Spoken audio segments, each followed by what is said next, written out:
the Doorman Fallacy is something which funnily enough, I only kind of mentioned it casually in passing in my book, and it kind of went viral as a thing. And the idea is you run a hotel, okay, and the hotel employs a doorman, okay, and you bring in Accenture or somebody, okay, to say, how do we make our hotel more efficient, okay? Now, that, by the way, is the first mistake, because you've used the word efficient rather than effective or profitable, okay? You've used efficiency as a proxy for something else, okay? And Accenture will say, I'm using this metaphorically, okay, well, you've got a doorman, in fact, you've got 2 or 3 doormen because they work on shifts, okay, and that's costing you, let's say, £100,000 a year in salary cost, all right? And you then say, right, well, we're going to define the function of the doorman as opening the door, okay? We will then replace the doorman with an automatic infrared door opening mechanism, which does cost you £5,000, but this will save you £90,000 a year on doorman salaries.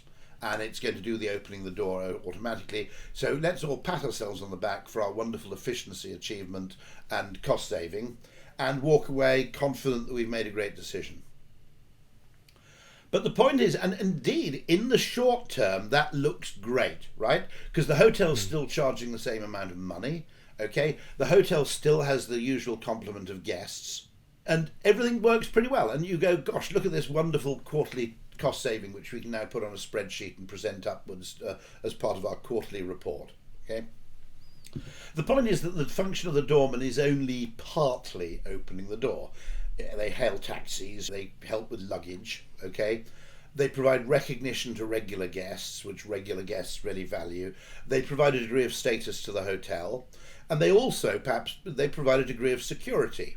In other words, you don't get vagrants sleeping in the doorway of a hotel if there's a doorman there, because he tells them to sling their hook, right?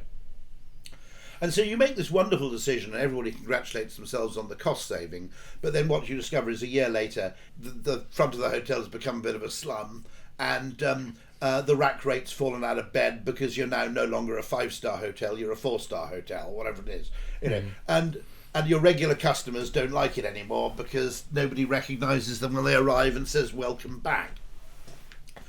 And this is what I mean, the biggest trick that gets played, where you pretend things that are complex are not, is this proxy, which is efficiency being treated as a proxy for effectiveness.